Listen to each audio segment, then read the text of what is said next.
6 মাস পূর্ণ হওয়ার পর শুধু বুকের দুধ শিশুর পুষ্টির চাহিদা মেটাতে যথেষ্ট নয়। শিশুকে বুকের দুধের পাশাপাশি বাড়তি খাবার খাওয়ান।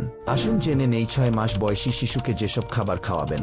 সবজি খিচুড়ি, ডাল, চাল, সবজি ও সামান্য তেল দিয়ে নরম খিচুড়ি, এতে মরিচ দেবেন না। মাছ, মাংস, ডিম, এ সময় শিশুকে মাছ, মাংস, ডিম বা ডিমের তৈরি খাবার, দুধের তৈরি খাবার খাওয়াতে পারেন। ডিম ও দুধ শিশুর প্রোটিনের চাহিদা পূরণ করবে। এছাড়া মাছ ও মাংস খাওয়ানো যেতে পারে।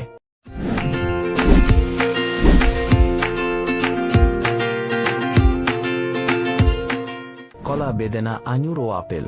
ফলের মধ্যে কলা দিয়ে প্রথম খাওয়ানো শুরু করতে পারেন। পরে বেদেনা, আঙ্গুর ও আপেল জাতীয় ফলগুলো রস করে খাওয়ানো যেতে পারে। পাকা পেঁপে ও কাঁচা পেঁপে। শিশুকে পাকা পেঁপে ও কাঁচা পেঁপে খাওয়ানো যেতে পারে। পাকা পেঁপের রস করে আর কাঁচা পেঁপে সিদ্ধ করে খাওয়াতে পারেন। চালের সুজি।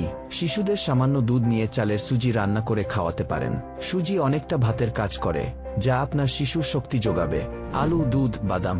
শিশুকে আলু সিদ্ধ করে তার সঙ্গে দুধ ও বাদাম মিশিয়ে খাওয়ানো যেতে পারে। এটা শরীরের ভালো কাজ করে। মনে রাখবেন, খাবারটি যেন নরম এবং সহজপাচ্য হয়। এটি শিশুর রোগ প্রতিরোধ ক্ষমতা বাড়াতে ও সুঠাম দেহ গঠনে সাহায্য করবে।